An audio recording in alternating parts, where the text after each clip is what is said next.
이번 글은 서울에 사시는 장종영님의 내 친구 현순이입니다. 내 친구 현순이, 장종영. 내 얼굴에 있는 손톱 자국은 어릴 적 현순이가 꼬집어놔 생긴 흉터다. 같이 놀다가도 수가 틀리면 와락 덤벼들어 내 얼굴을 꼬집던 현순이. 매번 먼저 싸움을 걸지만 현순이는 한 번도 나를 이긴 적이 없다. 우는 쪽은 항상 현순이였으니까. 엄마, 현순이 지금은 어디 살아요? 글쎄, 지난번 태인이 결혼식 때 현순이 엄마를 만났는데 그 아이 소식 물어보니 강원도 어디로 시집가서 잘 산다고 하더라. 잘 산다니 고맙네. 그렇게 엄마에게 미움을 받더니. 현순이 엄마도 많이 늙었어.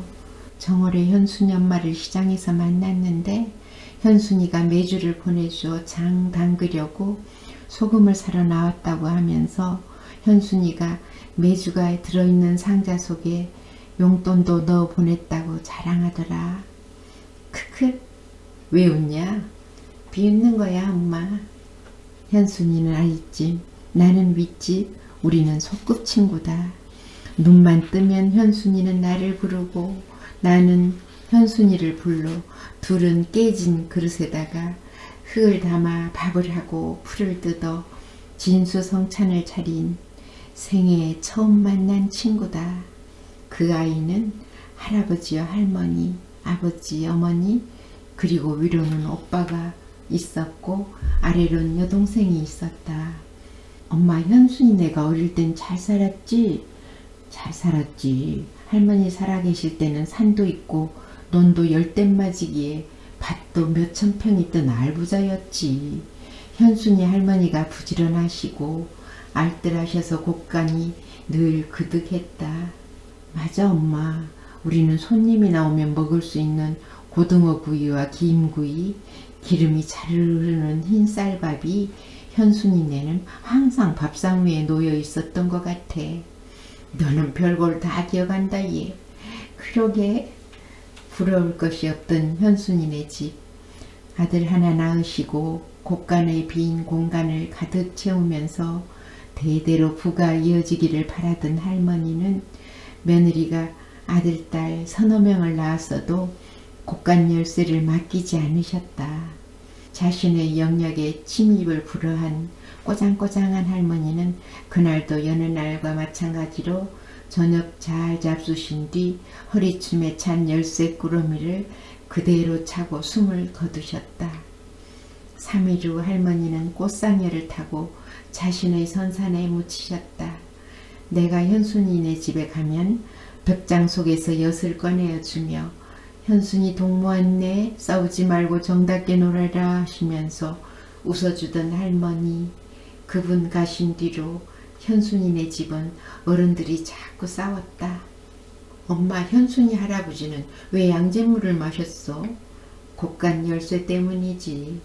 아버지는 아들이 미덥지 않아서 열쇠를 못 주고 며느리는 남편에게 그거 받아오라고 닥달하고 그래서 그 집 부자는 자주 싸움이 일어났다. 그날도 아들 이기는 방법을 찾던 중 현순이 할아버지가 양잿물을 마셨다는 것이다. 현순이 할아버지는 그 후유증으로 오강에다 피를 토하다가 1년 가까이 고생하시다 돌아가셨다. 할아버지가 돌아가시자 그 집에서는 노름판이 시작됐다. 시골의 겨울해는 길고 지루하다. 1월부터 12월까지 12달을 상징하는 화려한 그림 딱지는 인생을 좌지우지하게 만드는 묘한 재주를 가졌다. 현순이 엄마는 노름판에 밥을 해주고 아버지는 판을 벌리고 그러면서 현순이네는 집이 기울어지기 시작했다. 집이 기울어지자 아이들의 학대가 시작됐다. 학대의 대상이 현순이었다. 6살 아이가 무엇을 잘못했는지 그 어린 여자아이를 발가벗겨 내쫓고 밥도 안 주고 굶기는 일이 반복됐다. 벌거벗은 아이는 남이 볼세라 풀숲에 숨어서 엄마가, 아버지가 화 그치기만을 기다렸다. 학대는 여기서 그치지 않았다. 휘어빠진 보리밥을 먹으라고 주는 현순이 엄마, 그걸 먹지 않는다고 또 야단 맞는 현순이. 그들 앞에 우리 엄마가 가서 구정물통에 밥을 버리고야 전쟁이 끝나곤 했다. 학교 들어가기 전 일이니 아마 6살이나 7살 사이에 일어난 일일 것이다. 하루도 매 안 맞는 날이 없는 현순이가 학교에 들어갔다. 그 아이는 1반, 나는 2반, 손잡고 등교하던 우리가 헤어지게 되었다. 그 많던 재산 모두 탕진하고 가진 것이라고는 어린 자녀와 자신의 지게에 얹혀있는 흰 이불 보따리 하나, 그리고 현순이 엄마가 입고 있는 옷가지들, 그것이 우리 동네를 떠나면서 챙겨간 현순이네 재산이다. 이제 떠나면 다시 볼 수 없을 것 같은 예감에 그랬는지 현순이도 울고 나도 울며 현순아 놀러와 응 하고 떠난 현순이는 아무런 소식이 없다가 4년 뒤 다시 만났다. 너무 보고 싶어 한 걸음에 달려간 현순이네 친척집, 그 애가 거기 있었다. 반가워 손잡고 이야기를 나누던 중 지적으로 성장하지 않은 내 친구 현순이를 물끄러미 바라봤다.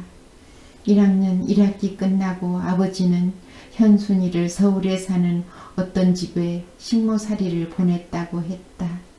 그 집 아이들의 빨래나 방 청소를 도맡아 하면서도 월급도 제대로 받지 못했던 현순이 3년간 무보수로 일한 덕에 지금은 조금이나마 돈을 받아 집에 내려 보낸다고 했다. 그러면서 하는 말이 시집 보내줄 때까지 그곳에서 식모살이 할 거라고 했다. 그 뒤 한 번도 보지 못한 내 친구 현순이가 가끔씩 보고 싶었다. 옷깃만 스쳐도 인연이라는데 나를 울리고 떠나버린 생애 첫 인연 현순이는 나의 어떤 모습을 기억하고 있을까? 그리고 그녀는 어떤 색깔로 자신을 치장하며 살고 있을까? 오늘의 시계탑 앞에서 행복한 현순이를 만나고 싶다.